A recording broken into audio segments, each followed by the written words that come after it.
Welcome to the back of Tim J. Leary Studios here at Back Street Art District in Palm Springs. This is what's becoming the monthly art talk on the first Wednesday of the month. And I'm looking forward to talking about one of my favorite topics, which is perspective drawing in particular. So the idea for this actually came out of something I said in the last talk that someone commented on, and it was an offhand remark about David Hockney, and so we'll get back to David Hockney later. But it's a really interesting topic because it's something that's actually kind of near and dear to my heart. Perspective drawing is something that I started doing probably in high school when I was doing drafting. So before I get too far along, it's Wednesday night, and I've got a little libation. So I have a use for this little flask.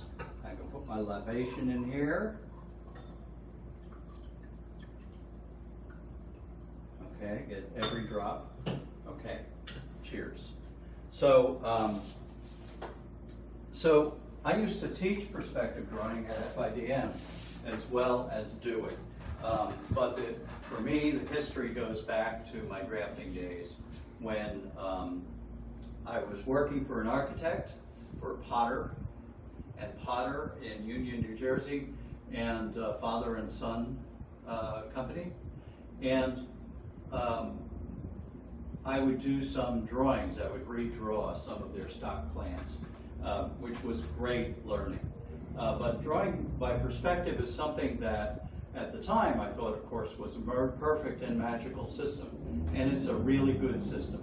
And it comes out of the Renaissance.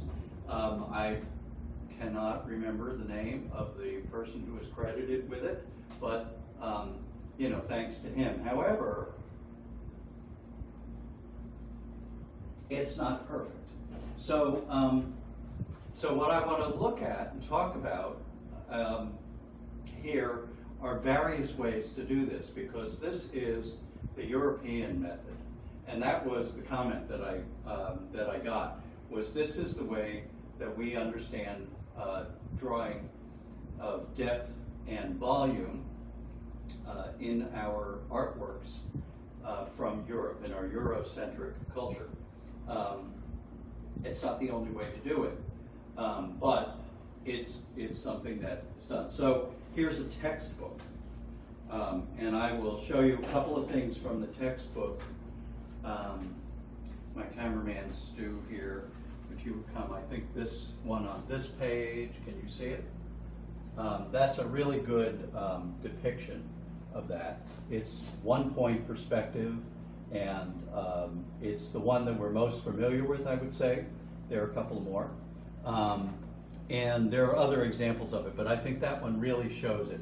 So it mimics the fact that if you stand, and you can test this if you live in a place where there's a street that's long enough, the street will eventually disappear, right? And it'll go down to one point. All the lines converging. Here's an example, two examples. One is a lovely example of a two-point perspective drawing, which is this one on the right. This is a drawing of a building, which is mostly how this is used. When I was 20 or 21 and I first started in college, I started in a program called illustrative drafting, and this is the sort of thing that I was going to do. That was going to be my career until the college ended the program because there wasn't enough. But here is a use of these with these figures on this other side, on the left side page, where those same principles are used to depict a human figure.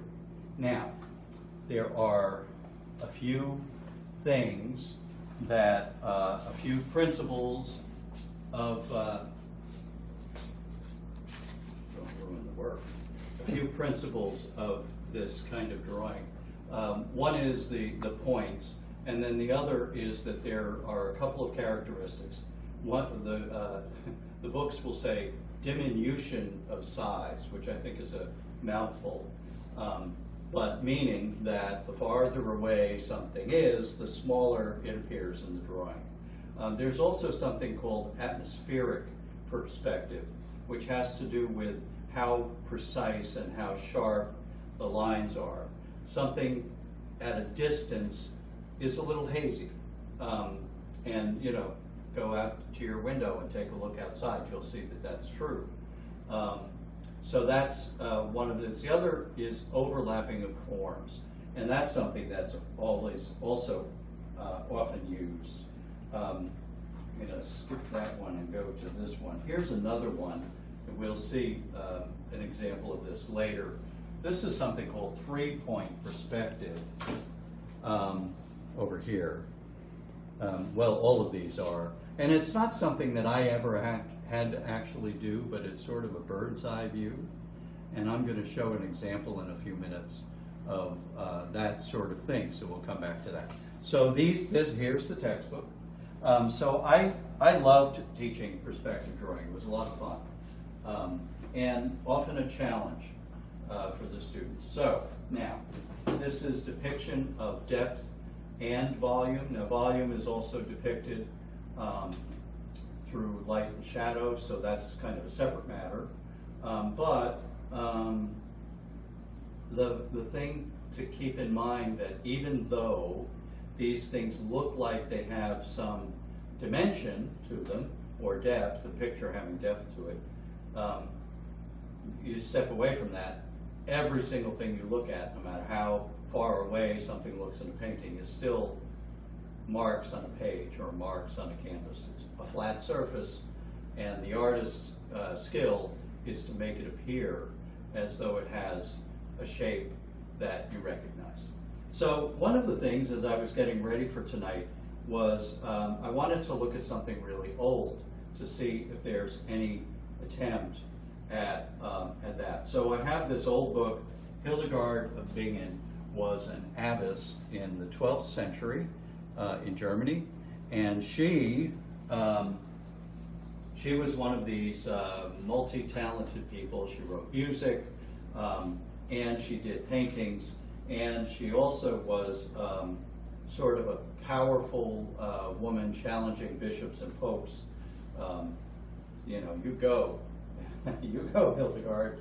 But her 12th century paintings are a little evidence. I can't say for sure that this is always true, but I have seen this sort of thing before, where there isn't a lot of depth. She drew pictures of ecstatic visions that she had.